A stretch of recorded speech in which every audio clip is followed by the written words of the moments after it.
Oi, gente! No script de hoje nós vamos falar sobre história do Brasil e um momento muito especial da história do Brasil. Aí uma linha do tempo para você se localizar. Espero que você consiga reconhecer esse pontilhadinho branco e essa partezinha aqui desse verde diferente. Aqui seria o período pré-cabralino, antes dos portugueses chegarem. Esse pedacinho pequenininho antes dessa linhazinha pontilhada branca seria o período pré-colonial.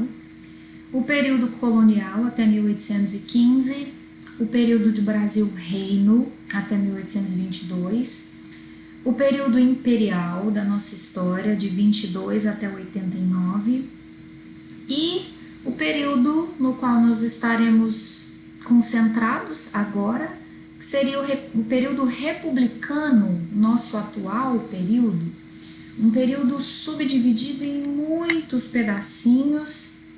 Nesse exato momento, para essa aula aqui, nós vamos nos concentrar nesse período especial demais da história do Brasil, que é a Era Vargas. Você deve se lembrar da Primeira República, que compreende esses três pedacinhos aqui, a provisória, quando Deodoro da Fonseca governou sem uma Constituição.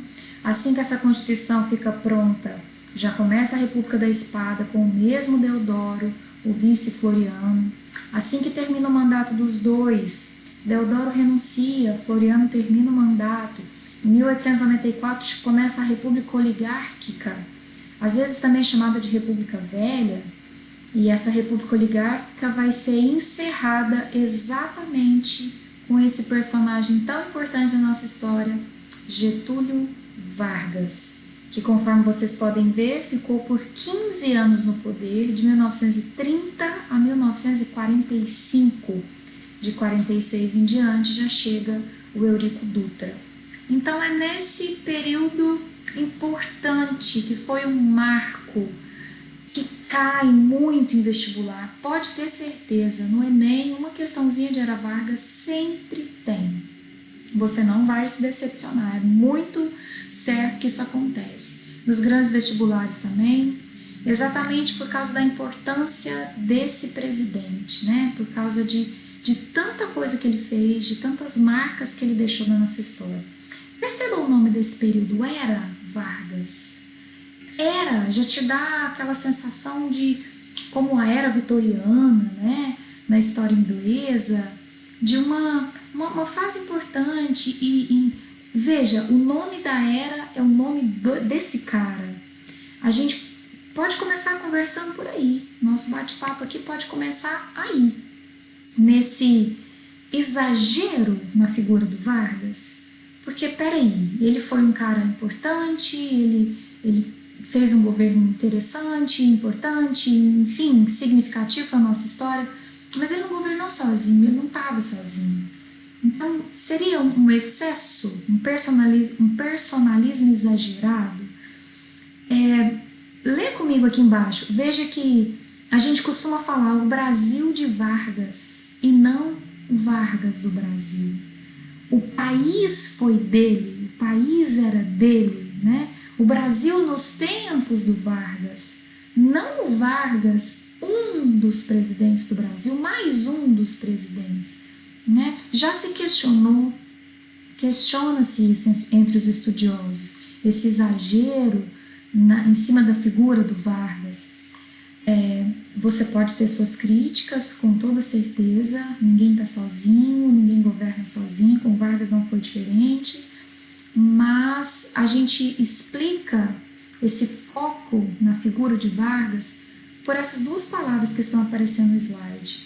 São muitas realizações, muitas. São 15 anos produtivos, vamos dizer assim. Muita coisa para um presidente só fazer. E muito legado. Mas escute, eu não estou querendo dizer que o que ele fez está aí para a gente como legado no sentido material.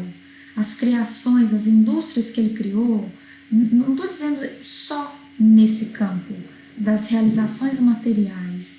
O modelo político do Vargas, né? eu posso citar, talvez não seria o melhor momento, mas já que me veio isso à cabeça agora, eu posso citar o discurso do Fernando Henrique Cardoso, agora, gente, recente, 1994, quando ele assumia a presidência. Ele se referiu ao legado de Vargas, quer dizer, esse modelo de Estado que começou com ele, essas lições de política, mais que de economia, mais que essas realizações econômicas, enfim, uma lista, mas é esse modelo que ficou enraizado e permanece para a gente como um legado.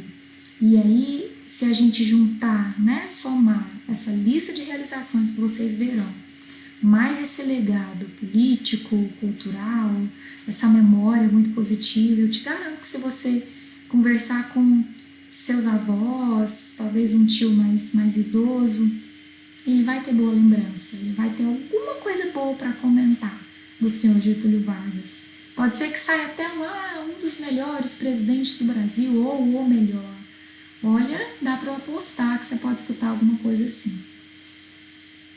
Os 15 anos de governo do Vargas, iniciados em 1930 e encerrados em 1945, juntamente com a Segunda Guerra Mundial, a Segunda Guerra também termina em 1945, e tem a ver, você pode ver aqui, ó, a gente vai chegar lá, você vai ver que tem a ver a finalização da Segunda Guerra com a finalização da Era Vargas aqui no Brasil. Esses 15 anos podem ser divididos em 3 subfases. Então vamos entender, a Era Vargas é uma fase da República, do período republicano brasileiro, mas essa Era Vargas pode ser subdividida em 3 pedaços, em 3 subfases. Nós temos os 4 primeiros anos, chamados de governo provisório, depois que a Constituição sai, em 1934, governo constitucional, que vai durar 3 anos, porque em 1937 o Estado Novo é instaurado. E aí, eu coloquei aqui embaixo, de uma maneira bem didática, os tópicos, os acontecimentos, os pontos mais importantes de cada uma dessas fases. Claro que agora, no início da aula, você não vai entender, né? Mas eu já quero te mostrar tudo que você vai ver ao longo dessas aulas sobre Era Vargas. E ao final, se você voltar nesse slide e lembrar de cada um desses pontinhos, significa que você entendeu, que você gravou tudinho, belezinha. Então foi só para isso que eu quero te mostrar tudo que você vai ver e depois eu quero que seja um slide no qual você vai voltar para confirmar, olha, se eu sei o que é isso, eu lembro, eu sei o que é isso, o que é isso, e aí tá beleza. Eu quero dividir as aulas de Era Vargas em 2 aulas. Primeiro nós vamos ver esses 2 governos iniciais, essas 2 subfases iniciais, governo provisório e governo constitucional. Agora, nessa aula, a gente já vai percorrer esses 7 anos iniciais e eu vou deixar o Estado Novo considerado o período mais ditatorial, mas é por minha conta. Há quem diga que esse é o período ditatorial. Nós vamos conversar sobre isso, porque penso eu que essa ditadura começa um pouco antes, não só lá em 37. Mas, para muitos autores, o Estado Novo é o período ditatorial. Então, eu vou deixar ele para o final. Os últimos anos do governo Vargas, eu vou fazer uma outra aula, um outro vídeo, um outro momento. Por agora, nós vamos percorrer apenas esses 7 anos iniciais. Vamos lá? Quero voltar nas eleições de 1930, porque são essas eleições que determinam a chegada de Vargas ao poder. Não porque ele foi eleito, não de forma democrática. Eu quero te lembrar desse movimento de 1930, não por acaso chamado por muitos autores de golpe de 1930. Sim, eu estou colocando eleições, a gente pode usar a palavra movimento, até para talvez não nos posicionarmos, garantir uma neutralidade, mas há quem chame esse acontecimento na história do Brasil de golpe. Entenda por quê, relembre comigo. Em 1930, por ocasião das eleições, o famoso pacto político entre Minas Gerais e São Paulo, chamado de Café com Leite, foi rompido. O então presidente, Sr. Washington Luiz, é paulista. E segundo o acordo Café com Leite, ele deveria indicar um mineiro, porque o acordo era exatamente de revezamento no governo federal. Washington Luiz, que é um paulista, representante dos interesses cafeeiros, dos cafeicultores, diante da crise de 29, sabendo que o café é um dos principais produtos que está sentindo os efeitos da crise, Washington Luiz teria temido passar o poder para um mineiro. E aí ele teria confiado que um paulista poderia socorrer a crise de uma maneira mais eficiente do que um mineiro. Então ele indica Júlio Prestes, outro paulista. Os mineiros não gostam disso, claro, tinham um acordo, não vem ao caso se esse acordo é legal, bonitinho, fofo, não é isso que nós estamos discutindo, mas os mineiros se sentem traídos e aí eles vão se juntar com o Rio Grande do Sul, que não está participando desse acordo. Então lembrem-se, os parceiros de Minas Gerais são excluídos dessa política na República Velha e eles também não gostam disso. Então, principalmente Rio Grande do Sul, que é de onde virá o candidato, o senhor Getúlio Vargas, que já tem uma carreira política lá, já tem nome lá. A Paraíba, esses 3 estados vão se juntar para formar a Aliança Liberal. O que é a Aliança Liberal? Um partido político que vai lançar Getúlio Vargas à presidência. Entenda, Getúlio Vargas é só um candidato nesse momento. Ele vai enfrentar o candidato indicado pelo Washington Luiz, o senhor Júlio Prestes. Getúlio Vargas enfrenta Júlio Prestes. Você já deve lembrar do resultado dessa eleição. Vargas não ganhou. Como se não bastasse essa não vitória, né, essa derrota do Vargas, no desenrolar desse processo eleitoral, o vice-presidente, o candidato à vice-presidência, parceiro do senhor Getúlio Vargas, o senhor João Pessoa, que está vindo lá da Paraíba, é assassinado. No meio desse processo todo, esse assassinato vai ser interpretado como relacionado a essa campanha presidencial. E esse assassinato vai ser usado para fins políticos. O que se tem de explicação para esse assassinato é que tem motivos mais locais lá na Paraíba, né, e até motivos passionais, há quem diga isso, mas esse assassinato foi usado no âmbito federal e juntou com a derrota do senhor Getúlio Vargas, que não gostou dessa derrota.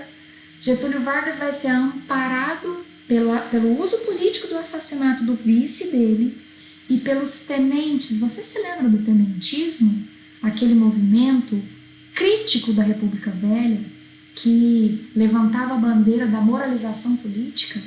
Aquela galera era contra o voto aberto, denunciava a corrupção política que estava há anos, né, vigorando na República Velha. E aí esses tenentes agora estão com o Vargas, estão apoiando o Vargas e vão ser o apoio que ele precisava para depor o Washington Luiz. Perceba, Júlio Prestes já havia ganhado, mas ele ainda não havia tomado posse. Ainda é o Washington Luiz terminando seus últimos dias de governo e é ele que vai ser deposto. Getúlio Vargas assume no lugar desse presidente deposto. Júlio Prestes nem chega a assumir, vai embora do Brasil, começa a era Vargas. Perceba então como Vargas subiu no poder. Ele não foi eleito democraticamente, ele se impôs, é por isso que é chamado de golpe, né? Ele tem apoio para dar, para fazer essa jogada política. Então ele assume e mal sabíamos brasileiros que nesse assumir através de um golpe, ele ficaria lá por 15 anos. Então está começando o governo provisório. Através desse movimento de 30, esse golpe de 30, Vargas chega no poder. Repare uma das primeiras atitudes do senhor Getúlio Vargas. Dissolução do Congresso. O que isso significa? Isso tem cheiro de centralização, né? Isso tem cheiro de alguém que quer governar sozinho, e faz sentido. O Vargas tem essa característica de um governo mais centralizador. Não é à toa que é chamado de ditadura. Você vai acompanhar e você vai perceber que ao longo dos 15 anos ele vai mostrando essa face de verdade. Já no início ele está colocando as asinhas para fora, já está mostrando a que veio, dissolveu o Congresso. Eu só preciso ressaltar o seguinte: esse é o Congresso da República Velha, esse é o Congresso que concorda com o voto aberto. E qual a intenção do Vargas? Fazer outra Constituição, ele vai fazer isso daqui a pouco, acabar com o voto aberto, porque ele também era um crítico do voto aberto, ele vai trazer o voto secreto para o Brasil. Então, essa dissolução tem cheiro de centralização? Tem cheiro, e esse cheiro vai se confirmar. Mas essa dissolução está contextualizada, vamos dizer assim. Ele pretende fazer uma outra Constituição, então ele vai convocar um outro Congresso, mas ele também quer enfraquecer oligarquias, conforme eu deixei ali registrado naquele ponto, naquele subtópico. As oligarquias cafeeira e leiteira têm representação pesada no Congresso e ele quer enfraquecer. Você vai notar que o governo do Vargas é mais nacionalista no sentido total. Ele não é regionalista, ele não quer privilegiar aqui ou ali. Então ele faz isso também para enfraquecer essas oligarquias, a cafeeira e a leiteira. Ele dispensa, manda embora os governadores eleitos democraticamente. E no lugar, ele coloca o que ele chamou de interventores. É ele o criador das interventorias estaduais. Quem seriam esses novos governadores, agora então chamados de interventores? Os tenentes. Sim, os tenentes do tenentismo, que estavam com Vargas na deposição do Washington Luiz, fazendo a retaguarda para o Vargas, quase como uma dívida, né? Te devo essa, né? Você me ajudou, agora eu vou te colocar na boa. Tenentes são os novos governadores, tenentes da confiança do Vargas, né? E Vargas vai determinar: esse tenente vai para esse estado, esse tenente vai para esse estado. Minas Gerais tem a regalia, o privilégio de poder escolher o seu próprio tenente. Minas Gerais é parceiro de Vargas, não se esqueça disso. Minas Gerais estava na Aliança Liberal, votou em Vargas, apoiou Vargas. E mais adiante, o interventor que havia sido escolhido para São Paulo também vai ser trocado, porque os paulistas vão pedir que isso aconteça. De resto, escolhas do Vargas. Repare que Vargas está antenado na crise de 29. Rapidamente, crise de 29, Estados Unidos, superprodução, Estados Unidos quebra, a Bolsa de Nova York quebra, então ele começa a diminuir as suas importações. Uma dessas importações é o nosso café. O nosso café vai cair, as nossas vendas, né, para os Estados Unidos vai cair muito. E nossa economia dependia dessa renda que vinha do café. E Vargas vai demonstrar que está ligado. Ao contrário do que o Washington Luiz estava com medo, né? Olha, se não for um paulista, pode não dar conta de resolver a crise para os nossos cafeicultores. Vargas é um sulista e mesmo assim ele está antenado e ele vai resolver, ou ele vai fazer o que ele conseguiu, o que ele pensou como solução. Ele vai dar atenção para essa situação. Perceba que ele cria o Conselho Federal de Comércio Exterior. Por que ele está fazendo isso, gente? Ele está de olho na crise. Ele sabe que o café está precisando da ajuda dele, né? Da atenção dele. Além disso, esses dois tópicos confirmam o que eu estou afirmando. O Conselho Nacional do Café, criado nesse contexto também, por causa da crise de 29. Exatamente para oferecer aos cafeicultores o subsídio, a orientação, o apoio necessário nesse momento de crise. Ainda nos primeiros anos, nos primeiros meses, Vargas impõe limites ao militarismo estadual. Quando eu falo de impor limites ao militarismo estadual, eu estou querendo dizer de limitar até gastos. Olha, não é para gastar mais do que isso com arma, com um exército, né? É limitar o poder militar dos estados. Por que, Jeane? Vargas tem medo das reações desses estados. São Paulo, por exemplo, que havia conseguido eleger Júlio Prestes, não está satisfeito com Vargas. Então Vargas teme uma reação, por exemplo, de São Paulo, uma reação armada, uma revolta armada. E Vargas está certo, porque essa reação realmente vai acontecer. Daqui 2 anos, isso vai acontecer. Eu vou falar disso daqui a pouco. 1932, Revolução Constitucionalista.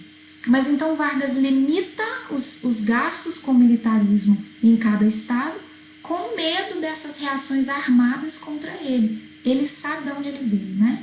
Ele sabe do golpe que ele acabou de dar. Perceba esse outro tópico. Ainda também nos primeiros anos do governo, Vargas cria a Delegacia Regional do Norte. Preste muita atenção e não se esqueça disso. Não é Vargas o único presidente que vai pensar nisso aqui, ou nessa região aqui, nesse lugar. Nessa época, ainda se percebia a gente ainda vê um pouco disso, né? Isso não foi vencido totalmente, mas era mais intensa a desigualdade entre Norte, Nordeste, Sul, Sudeste. O Nordeste já foi rico na história do Brasil, você sabe disso. A economia açucareira se desenvolveu lá, mas uma vez que o ouro foi descoberto e a economia desceu para cá, o eixo econômico se transformou no Sudeste, o desenvolvimento veio e o Norte e o Nordeste acabou ficando para trás, vamos dizer assim.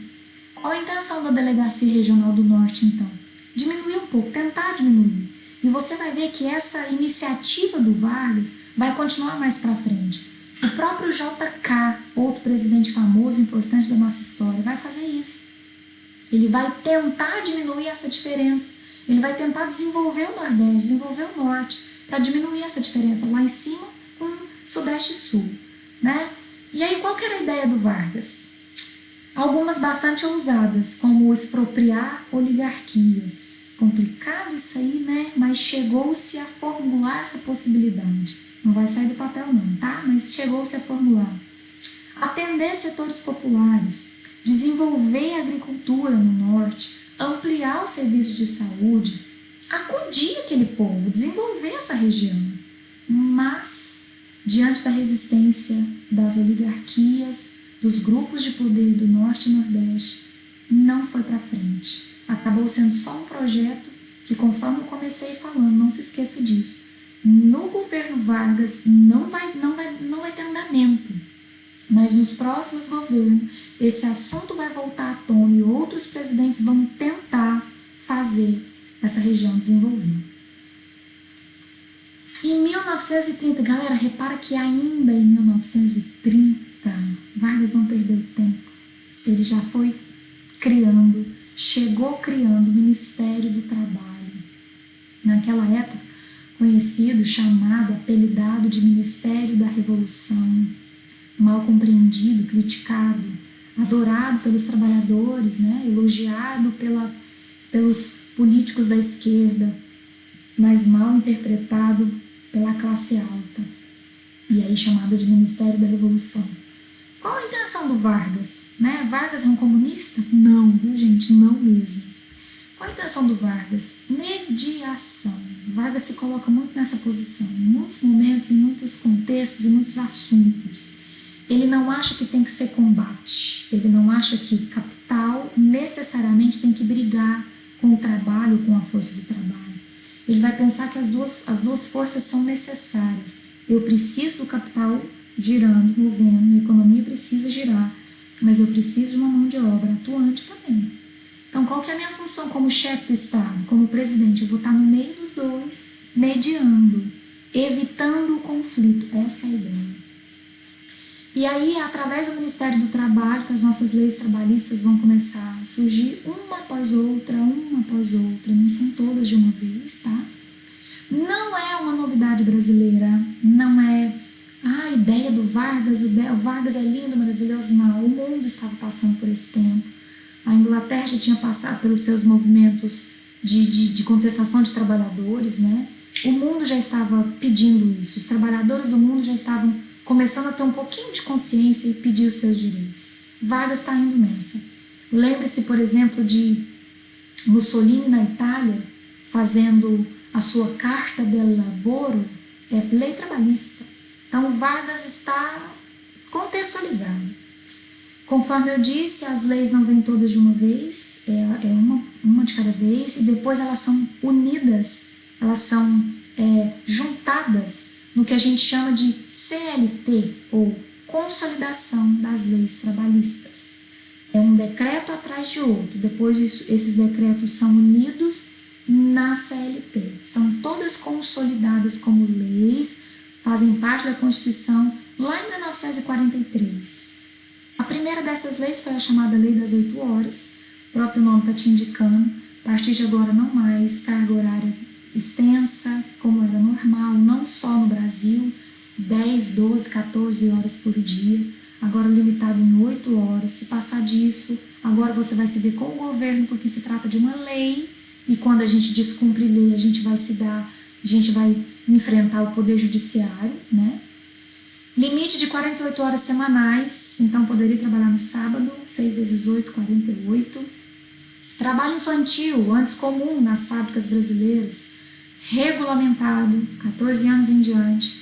Trabalho feminino, antes mal remunerado ou remunerado abaixo, a mesma função masculina com salário menor, agora regulamentado.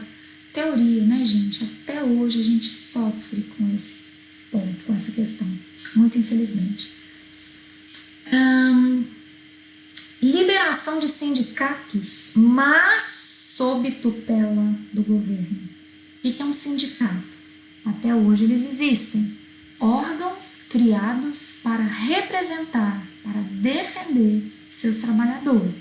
Então, o Sindicato dos Professores representa, defende professores.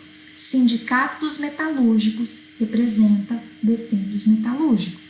Pode ter sindicato na era Vargas? Pode, Vargas libera, desde que fiscalizados, monitorados constantemente pelo governo. Eles estão tutelados pelo Estado. Em 32, ainda relacionado ao Ministério do Trabalho, são órgãos diferentes, por favor, não se esqueçam disso. Um é o Ministério do Trabalho, de onde virão as leis, de onde virão as regulamentações, as regras para o trabalho. Mas existe a Justiça do Trabalho, que está aí até hoje, viva, né? Em 32, eu crio uma área no Poder Judiciário, um espaço no Poder Judiciário para tratar apenas das questões trabalhistas. Então, se o meu patrão está me fazendo trabalhar 10 horas por dia, 12 horas por dia, eu vou procurar a Justiça do Trabalho. Eu não vou num juiz comum, eu não vou num fórum que atende de tudo, de todos, no criminal. Não, eu vou lá na Justiça do Trabalho. A Justiça do Trabalho agora é separada para isso, especializada em assuntos trabalhistas. E é assim até hoje, né, gente? Em 33 é criado o que vai ser o principal documento de um brasileiro nessa época. Tem CPF. A identidade do brasileiro nessa época é a carteira de trabalho. Se você apresentasse a sua carteira de trabalho, você era considerado assinada, né? Estou trabalhando e tudo. Você era considerado um bom cidadão, um cidadão de bem. Talvez por isso ainda tenha até hoje aquele vestígio de algumas pessoas não quererem pedir demissão ou ficar trocando de trabalho, porque eles têm vestígio, né? Está enraizado, isso é cultural. Ainda persiste aquela ideia de que se a minha carteira estiver muito manchada, muitos serviços, eu não sou um cidadão de bem. Vem da época do Getúlio Vargas. O principal documento desse contexto do Brasil dessa época é a carteira de trabalho. Agora, falando um pouquinho mais sobre o intervencionismo, as interferências, o que Vargas fez para não deixar o Brasil sofrer tanto, sofrer mais os efeitos da crise de 29, a lista de atitudes do Vargas. Primeiro, ele declara moratória. O que significa moratória? Eu suspendo o pagamento da dívida externa. Devo, não nego, pago quanto puder. É bem isso. Eu devo os meus credores internacionais, mas nesse momento, para acudir o meu país que está sentindo os efeitos da crise de 29, eu vou parar de pagar. Isso é a moratória. Restrições a importações. Vamos acudir aqui dentro, vamos parar de comprar, né? Bem isso. Estamos num momento de crise, vou restringir, eu não vou liberar. Se chegar o produto tal aqui nos portos, eu não vou deixar entrar. Eu vou restringir as importações. Desvalorização da moeda, que até então era réis. Vargas até vai trocar para cruzeiro. Vai ser o presidente que vai trocar a nossa moeda pela primeira vez. Mas qual a intenção de um governo ao desvalorizar a moeda? Uma moeda desvalorizada favorece exportações. Países que têm uma moeda que vale mais que a nossa compram mais da gente, certo? Se a minha moeda estiver desvalorizada, como ainda está hoje em dia, né? R$5, $1. Então, $1 me compra R$5. Eles vão querer comprar porque sai barato para eles. Essa é a intenção do Vargas. Tentar oferecer café, vai sair barato, desvaloriza a moeda. Essa é a atitude mais famosa, né? O próximo tópico, a destruição de 80 milhões de sacas de café.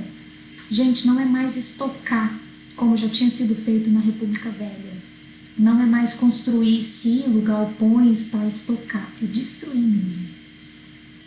Proibir plantar café. Também não é mais multa. Você se lembra que na República Velha, lá no convênio de Taubaté, a galera estava preocupada com o excesso de produção de café e eles criaram um imposto. Acho que está me falhando a memória, não exatamente no convênio de Taubaté, mas essa decisão foi tomada durante a República Velha.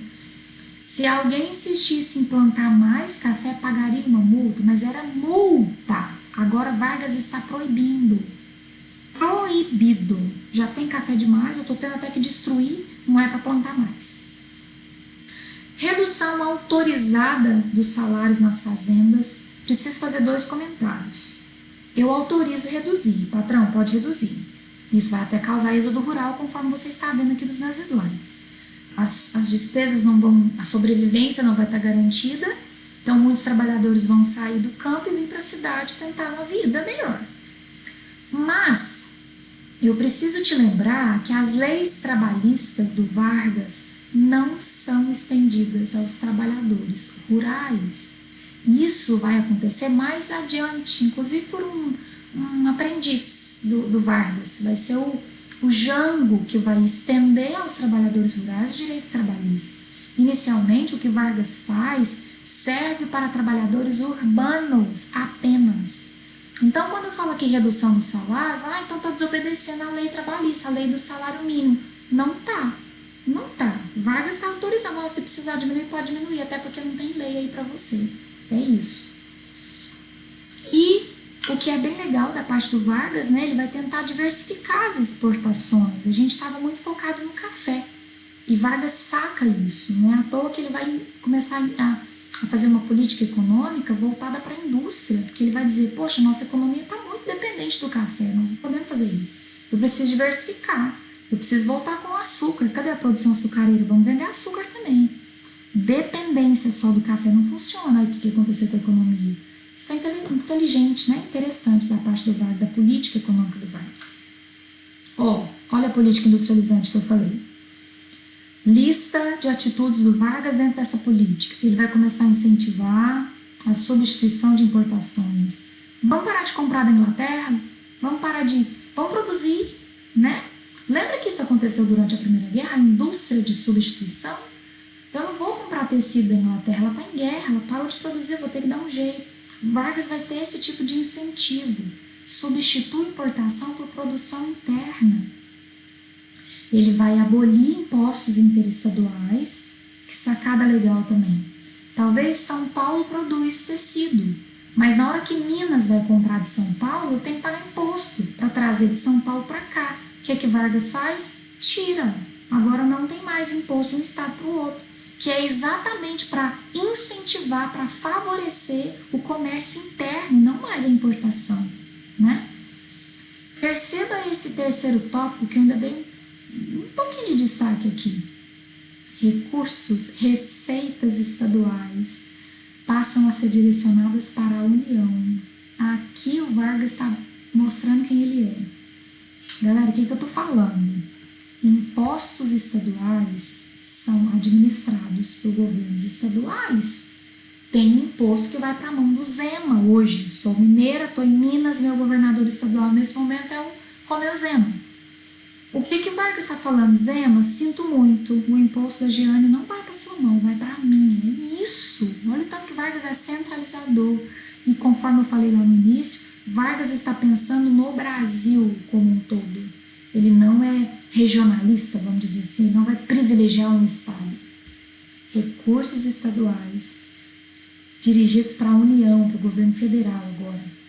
Crédito industrial a juros baixos, isso é muito bom, isso incentiva. Ainda mais que ele está substituindo importações, né? Agora é a hora. E redução de impostos para bens e equipamentos industriais. Perceba que Vargas está dando um empurrão, né? Mais de um. Incentiva de um lado, incentiva do outro, reduz imposto, abole impostos interestaduais, tudo para favorecer a indústria brasileira, interna. E você já deve ter estudado, talvez em geografia, enfim, que é nesse momento que acontece o processo de industrialização do Brasil.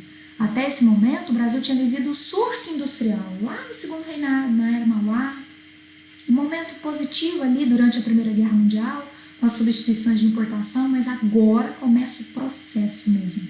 É agora que a gente considera que o Brasil está se industrializando. Era Vargas.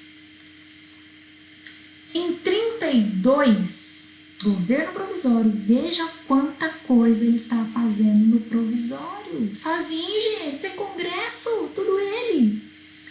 Em 32, ele faz o Código Eleitoral. Entenda por que é um código. Um conjuntinho de lei voltado para um assunto. Código de trânsito, leis para o trânsito. Código eleitoral, leis para as eleições. Como eu ainda não troquei a Constituição, eu vou trocá-la daqui a pouco. Estou fazendo um código, um conjuntinho de leis para as eleições. Daqui a pouco eu jogo na Constituição, certo?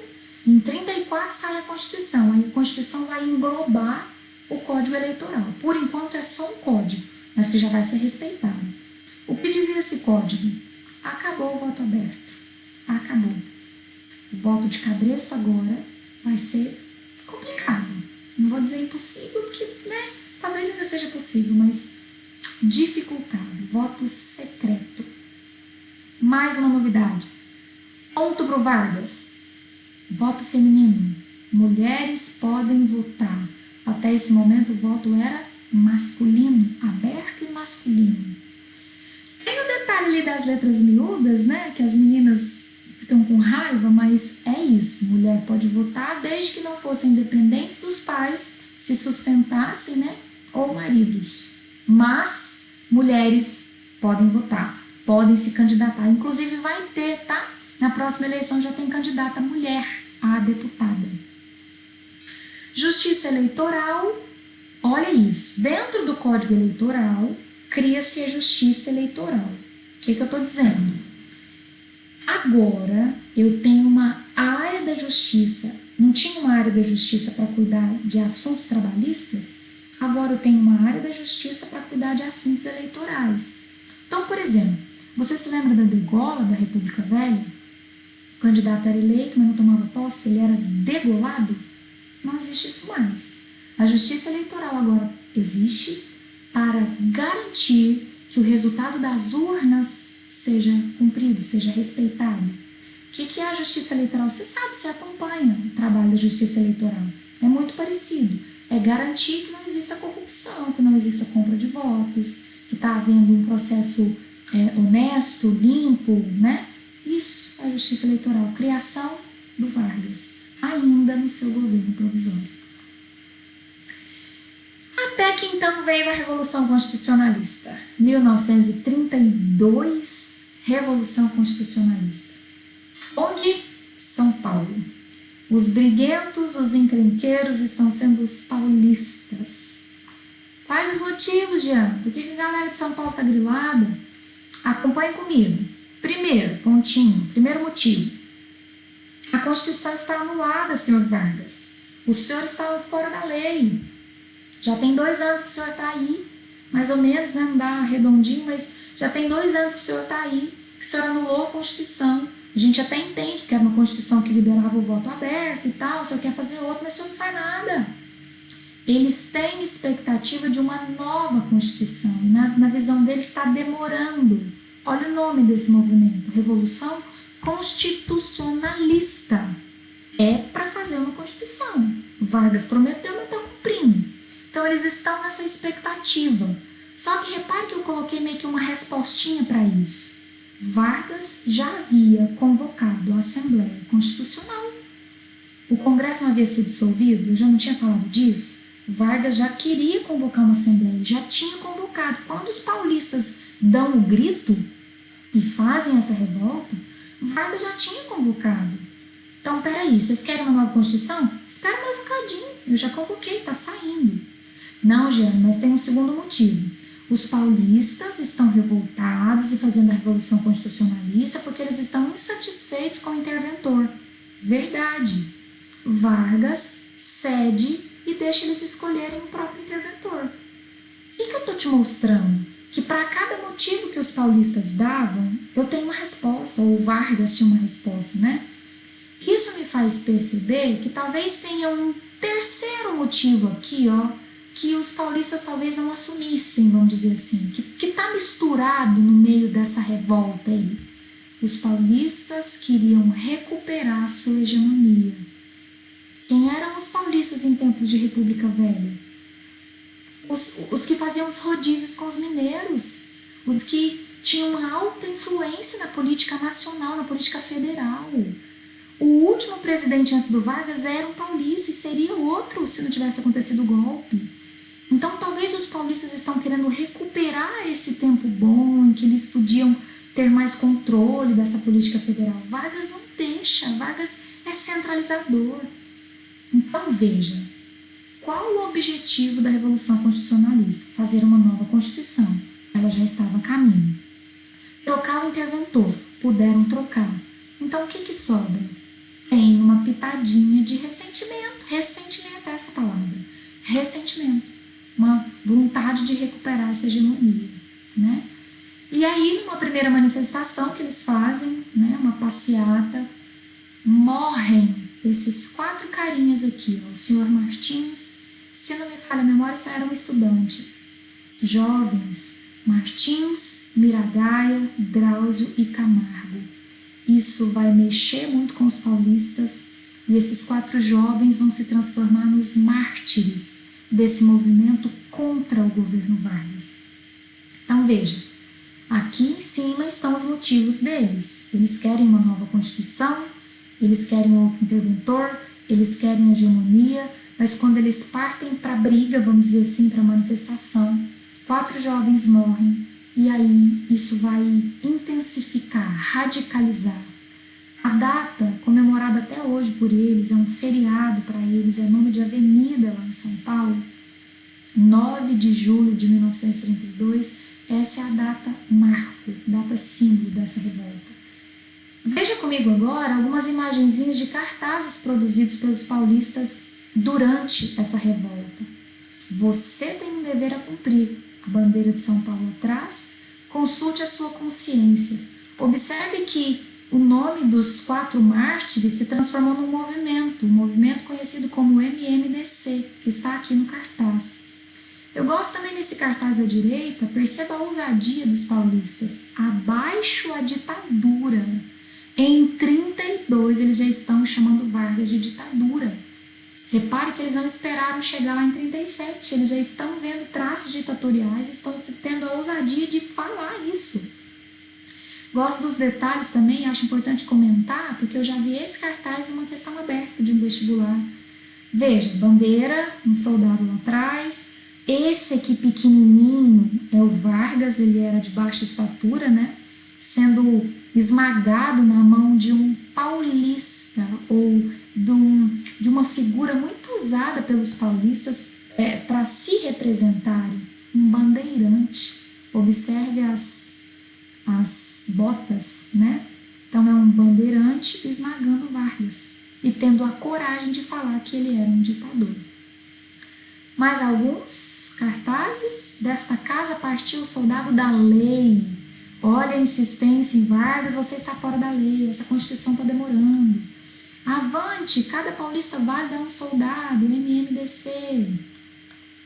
Paulista às armas, foi um movimento armado, gente, armado mesmo.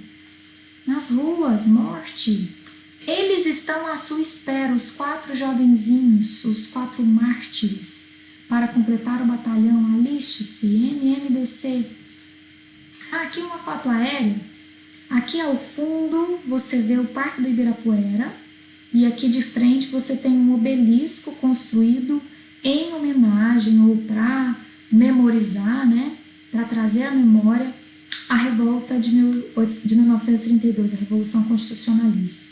Se você chegar por aqui, ó, nessa entrada aqui, você vai se deparar com essa parede, com esse escrito: viveram pouco para morrer bem, morreram jovens para viver sempre.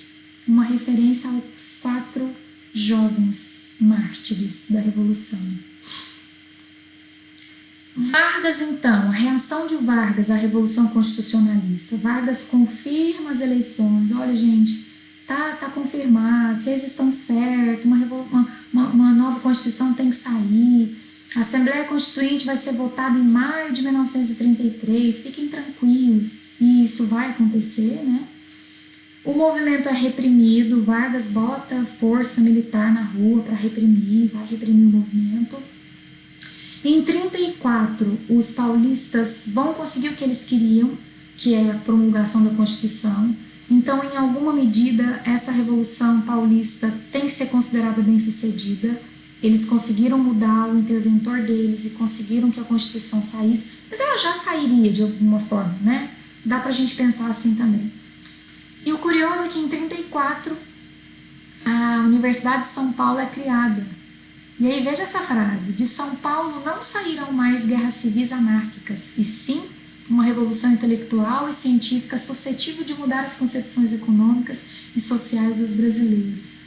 É como se assim, a gente não vai brigar mais, a gente não vai ir para a violência, agora a gente vai mudar o Brasil de outra forma, através de uma revolução intelectual. Interessante, no mesmo ano da Constituição, criação da USP, logo depois da Revolução Constitucionalista. Então, em 1934, percebam então que agora a gente já mudou de fase, eu já estou no governo constitucional, a Constituição sai e está na tela algumas características dessa nova Constituição. O sistema de governo continua presidencialismo, mas não tem mais vice-presidente. Se eu juntar o primeiro tópico com o segundo, eu vou confirmar o desejo de centralização do Vargas. Ele gosta de poder nele, ele gosta de concentrar nele. Eu não tenho vice-presidente e o executivo tem muito poder. Estados com autonomia reduzida, isso significava limites ao federalismo. Um federalismo que existia desde a proclamação da República, né? Desde a nossa primeira Constituição. Essa aqui é a nossa, vamos fazer umas contas, ela é a nossa terceira Constituição, mas a segunda republicana. Primeira Constituição brasileira, 1824, no Império. Depois ela cai, troquei de política, de modo de governo, então eu vou para a República, segunda Constituição em 1891. Essa do Vargas é a terceira, a segunda republicana, mas a terceira na lista de todas do Brasil. O federalismo está perdendo força, Vargas está chamando para o federal, para o executivo, para ele mais poder, né? Não mais na mão dos estados. Aquele código eleitoral que a gente conversou sobre o voto feminino e o voto secreto, agora entra na Constituição. É um código inserido, né? Está dentro da Constituição. Os direitos trabalhistas, antes decretos isolados, estão dentro da Constituição também. É essa Constituição que estabelece o ensino primário inicialmente, gratuito e obrigatório. Está começando a educação pública no Brasil, é nesse momento que está começando. Detalhe de letras miúdas: a primeira eleição após a promulgação dessa Constituição foi uma eleição indireta. Por quê? Vargas teria medo de não ser eleito? Talvez você pensou, poxa, Jane, não tinha risco. Ele tinha feito as leis trabalhistas, ele estava acudindo os cafeicultores, ele tinha moral, a galera ia votar nele. Sim, é uma possibilidade, é um raciocínio, né, possível. Por outro lado, as leis trabalhistas estavam sofrendo críticas. Os patrões que antes podiam pagar o preço que quisessem, o salário que quisessem, manter seu funcionário 12 horas, agora está tendo regra, né, gente? Então, Vargas sofreu críticas. Talvez foi essa insegurança, foi esse temor, Foi o seu projeto, que ainda era longo, ele ainda tinha um monte de coisa, imagino eu, né? A cabeça dele pulava de tanta coisa que ele ainda queria fazer no Brasil. Então ele preferiu uma eleição indireta. Venceu a eleição indireta, continua com o seu governo constitucional. Olha o que eu acabei de te falar. Há um pouquinho de instabilidade no governo do Vargas, exatamente por conta das leis trabalhistas. Trabalhadores gostaram, galera da esquerda gostou, Partido Comunista, que já existia no Brasil, tá? Aprovou, elogiou, beleza, mas patrões nem todos entenderam. Fala-se, né? Isso eu nunca li num livro assim, não conseguiria citar a fonte, mas fala-se que se não foi isso que aconteceu, eu acho que expressa bem o espírito da época, só para você entender, para ser didática. Quando os patrões reclamavam, né, e desobedeciam às leis trabalhistas e ficavam com raiva do Vargas,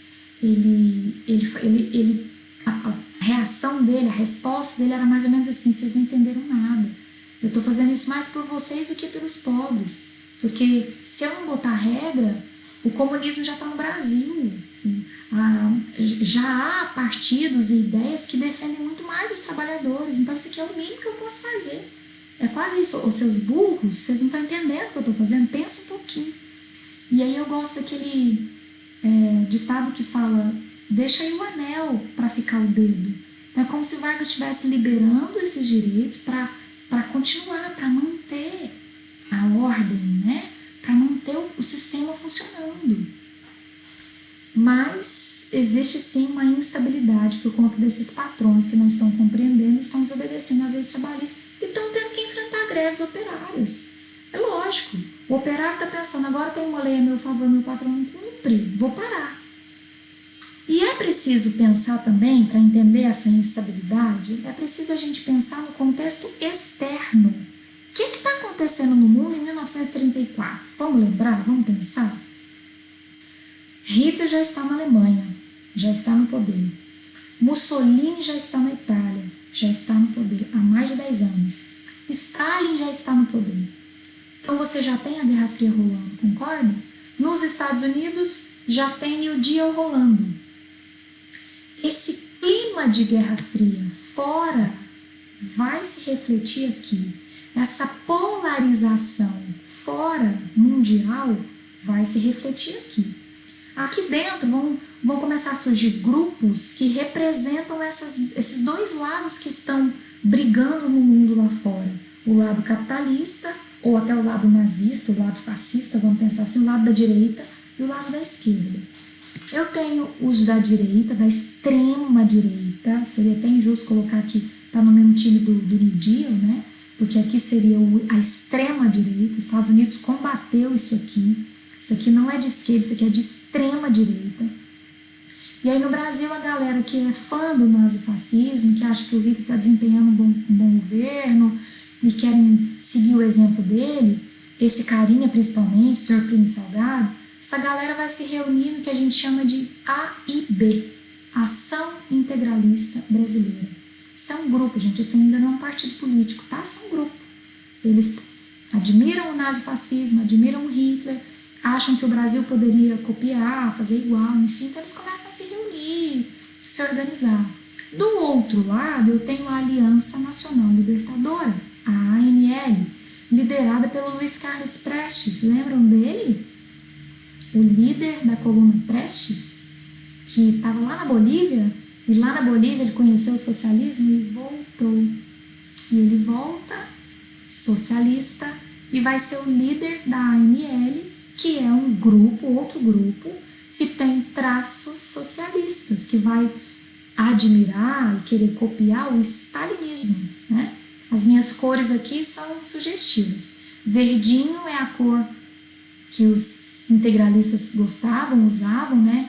Tem até um grupo formado por jovens dentro da IB, que eram chamados de camisas verdes, e aqui o vermelhinho, representante do socialismo, né? Aqui você vê melhor, ó, 2 cartazes da Ação Integralista Brasileira e aqui da Aliança Nacional Libertadora.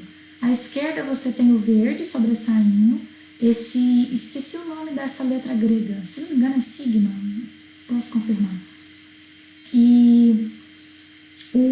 cumprimento deles, Anauê, que era um cumprimento em tupi, um traço do nazismo. Se você já viu um pouquinho do Hitler, você sabe que ele entendia de história, ele valorizava a história do seu país. E aqui no Brasil também eles têm esse apego, esse retorno, e nada mais brasileiro, nada mais história do Brasil do que o tupi, né? E do lado de cá, Luiz Carlos Prestes vos concita a comemorar o 13 de maio. 13 de maio é o quê? Libertação dos escravos, Lei Áurea, né? Com a Aliança Nacional Libertadora. Dois grupos refletindo no Brasil, aqui dentro, o que o mundo está vivendo lá fora, a Guerra Fria. Em 1935, então veja, um ano de governo constitucional, Vargas aprova a Lei da Segurança Nacional. O que dizia essa lei? O executivo tem o poder, tem a autoridade de reprimir qualquer movimento que se coloque contra a ordem do país. Qualquer movimento que está ameaçando a ordem, um movimento desordeiro, portanto, um movimento de bagunceiro. Se essa galera ameaçar a ordem, for uma galera de bagunceiro, eu posso reprimir, eu posso extinguir. E foi isso que o Vargas fez com a ANL. A Aliança Nacional Libertadora foi encarada como um movimento desordeiro. Vamos entender por quê, gente? Onde está a base? Qual a inspiração da ANL? O socialismo. E é aqui que você vê o Vargas mostrando de que lado ele está. A A e B se assemelham muito na organização, não nas ideias, por favor, são opostos. Mas o que é A e B? Um grupo. O que é a ANL? Outro grupo. Por que eu declaro a ANL como ilegal e não declaro a A e B? Claro que a ANL não vai gostar disso. No mesmo ano, a reação dos socialistas liderados pelo Prestes vem. Eles fazem uma revolta, concentradas principalmente no Rio Grande do Norte, no Rio de Janeiro, em Pernambuco. Eu tenho algumas fontes históricas da época, eu vou mostrar para vocês daqui a pouco, mas esses socialistas estão reagindo e esse movimento de reação a essa ilegalidade é conhecido como intentona comunista, intentona no sentido de intenção mesmo, eles têm a intenção de criticar, de não aprovar, peraí, é uma injustiça, nós queremos denunciar essa injustiça, a gente não gostou de ter sido colocado na ilegalidade. Claro que o Vargas vai vir reprimir, né? Vai botar tropas de novo nas ruas, reprimir a galera, matar alguns, acabou. Foi só uma intenção de vocês, só, nada mais. Veja que o próprio Vargas está nessa vibe que eu tô falando, não, tá tudo bem, eles tentaram, mas não conseguiram. Veja comigo esses documentos históricos. Isso aqui tem a data de 26 de novembro de 1935 e ele foi o jornal Folha da Manhã, né? Movimento subversivo em Pernambuco e no Rio Grande do Norte, 26 de novembro de 1935. Rio Grande do Norte agitado por um movimento subversivo de caráter extremista, decretado o estado de sítio para todo o país por 30 dias. Carlos Prestes à frente da insurreição armada no Rio. Sob o seu comando levantou-se essa madrugada a guarnição desta capital, no Rio de Janeiro. E aqui, esse é o mais legal que eu acho, é um telegrama do próprio Vargas, letra do próprio Vargas. Vamos tentar ler? Palácio do Catete, que era de onde ele governava, né, lá no Rio de Janeiro. Recebi telegrama e muito agradeço tuas expressões. Ele tá escrevendo para o embaixador Oswaldo Aranha. Então, agradeço tuas expressões afetuosas. PP significa ponto, né? Tentativa foi reprimida com presteza e energia. Ponto. Todo o país está em calma. Ponto. Forças armadas coesas em perfeita disciplina deram mais uma vez nobre e edificante exemplo. Acho que é isso, edificante exemplo de patriotismo. Ponto. Afetuosas saudações, Getúlio Vargas. Eu gosto sempre de mostrar que não tem acento, tá? A gente que coloca, mas não tem.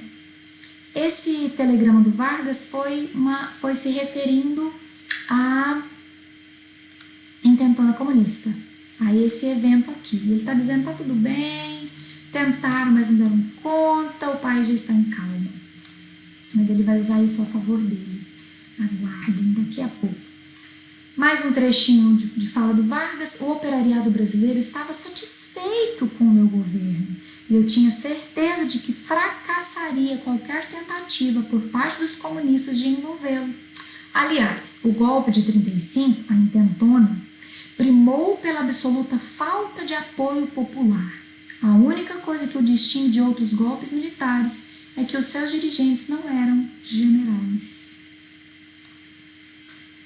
Ok, gente, guarda isso aqui. Intentona comunista em 35, reprimida, não deu em nada, beleza, mas ela aconteceu. Guarda isso. Por quê? Daqui a pouco eu volto nela. Em 37 começa a campanha eleitoral. Faz as contas comigo. A Constituição foi promulgada em 34, a duração do mandato presidencial era 4 anos, então em 38 ia rolar, né? Vargas, beijo, me liga, tchau, acabou seu governo. Em 37, então, começa a campanha eleitoral. Os nomes começam a aparecer, eu vou ser o próximo presidente, eu sou candidato. Porque, por determinação da Constituição, as eleições deveriam ser realizadas em janeiro de 38. Então, em 37, a galera começa a se movimentar. E era proibida a reeleição. A reeleição no Brasil foi permitida muito recentemente. Fernando Henrique fez essa liberação, mas era proibido. Ou seja, Vargas, sinto muito, você não pode se candidatar. E Vargas ainda queria fazer um monte de coisa, ele não queria largar o osso, ele quer continuar lá. E aí ele vai bolar um plano, galera, presta atenção, aí que entra a intentona, ele vai usar a intentona a seu favor. Ele começa a fazer discursos alertando sobre um clima conturbado no Brasil. Olha, nós acabamos de passar por uma tentativa comunista, né? Fizeram revoltas, foram para as ruas. O Brasil está vivendo um período conturbado, estamos sendo ameaçados pelos comunistas. Até que em 37, no mesmo ano, começa a campanha eleitoral, começam os discursos de Vargas, chega na mão do presidente uma carta, assinada por um cara chamado Cohen, e é um europeu, comunista, esse sobrenome era conhecido como um comunista, né, famoso. E nessa carta havia um suposto plano comunista de tomada do poder no Brasil. Então veja, Vargas está sendo avisado de que os comunistas estão tramando para tirar ele do poder e eles assumirem o poder. Com essa carta na mão, eu vou ter que falar já, né, que mais pra frente está escrito aqui, você vai ver que é uma carta falsa.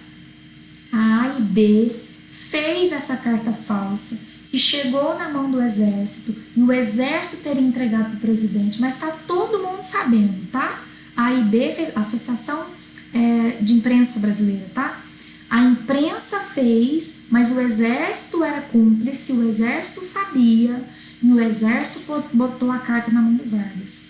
Essa carta vai para a imprensa, o próprio Vargas faz questão de divulgar a imprensa, e aí essa carta faz a ameaça parecer real, tá? Entre aspas, porque se falava isso na época. Existe uma ameaça real. Cuidado, nas próximas eleições nós podemos ser dominados pelos comunistas. E agora? Tudo armado, galera. Tudo armado. Diante dessa carta, Vargas declara estado de guerra, e no estado de guerra o presidente faz o que ele quiser. Ele pode tomar uma decisão rápida, sem pedir opinião para o Congresso, para nada. Ele pode tomar essa decisão, porque é estado de guerra. E nesse estado de guerra, diante dessa carta falsa, que era nada mais, nada menos que um plano para ele continuar no poder, Vargas vai para o rádio, faz o seu discurso de instauração do Estado Novo. Ele vai dizer o seguinte, olha, diante das condições que nós estamos, essa carta chegou na minha mão, a ameaça é real, os comunistas estão tentando me tirar do poder, eles querem tomar o poder, eu não posso deixar a próxima eleição acontecer. Nós estamos muito arriscado para nós todos. Então, diante disso, eu vou continuar no poder, tá? Eu estou aqui anunciando o início do Estado Novo. Pensa que você vivia nessa época. Imagina, você vivendo nessa época. Você acreditaria? Acreditaria. Sabe por quê? O que tinha acabado de acontecer 2 anos antes? A intentona comunista, que foi em 3 focos diferentes. Vamos voltar? A gente volta o slide aqui. Quais foram os 3 focos de ação, de revoltas armadas? Rio Grande do Norte, Rio de Janeiro, Pernambuco. 2 anos depois, uma carta na mão do presidente, que vai para a imprensa, que é divulgado, que o exército que interceptou. A galera acreditou. Vargas usou a intentona a favor dele. Fez sentido, está entendendo? Totalmente forjado, mas fez sentido. A intentona foi de verdade, galera. A intentona sim foi de verdade. O plano Cohen não, a carta falsa não. Só que uma coisa casou com a outra. E aí Vargas, conforme eu disse, vai para o rádio e fala, isso aqui é só um pedacinho. Quando as competições políticas ameaçam degenerar em guerra civil. Repara isso. Haveria uma competição política dali a pouco. As eleições. Mas se essas eleições ameaçam degenerar em guerra civil, pensa, gente, vai começar a brigar, os comunistas não vão aceitar que vai perder. Não posso. É sinal de que o regime constitucional perdeu o seu valor. Olha isso, ele está justificando por que ele vai ser ditador. Olha, nesse contexto conturbado, perigoso, de ameaça, pode haver uma guerra civil, olha, o regime constitucional, quer dizer, a democracia perde o seu valor. Eu preciso tomar uma atitude mais rigorosa, mais drástica. Ele está justificando o golpe que ele está dando. Está começando o Estado Novo. Ah tá, vou fechar com essa charge. Repare aqui, ó, a resolução não é tão boa, mas eu acho que dá para você ver. Presidente deitado, tomando um chimarrão, que ele é do sul, e aí chega alguém falando, presidente, o documento é falso. Repara que a República é uma mulher que está amordaçada e ela está só pensando que ela não pode falar. Tarde demais. Aí ele responde, já dei o golpe em mim mesmo. Ah, gente, perfeita essa charge, né? Alguém inocente querendo avisar que o documento é falso, mas esse documento vai ser declarado falso mais pra frente, tá? Não é durante o Estado Novo, é no final do Estado Novo. E ele fala, não, já dei o golpe em mim mesmo, vou ficar por aqui. Tem mais uma, fecho com essa, agora sim eu fecho. Repara Vargas chegando em 30, depois de um golpe sorridente, apoiado pelos tenentes, ainda sorridente em 31. Repara agora ele ficando bravinho em 32, o que você se lembra? Ele teve que ficar bravinho com alguém? Com os paulistas? Foi lá, reprimiu a revolta deles, voltou a sorrir em 33, sorrindo em 34, 35, 36, ele já fecha a cara, estaria pensando no plano Cohen, né? Estaria griladinho com os comunistas que fizeram a intentona em 35. Em 37, ele mostra sua verdadeira face de ditador, cara fechada. De 37 a 45, Estado Novo. Ditadura Estado Novista. Então, eu fico por aqui. Até a próxima aula sobre Estado Novo.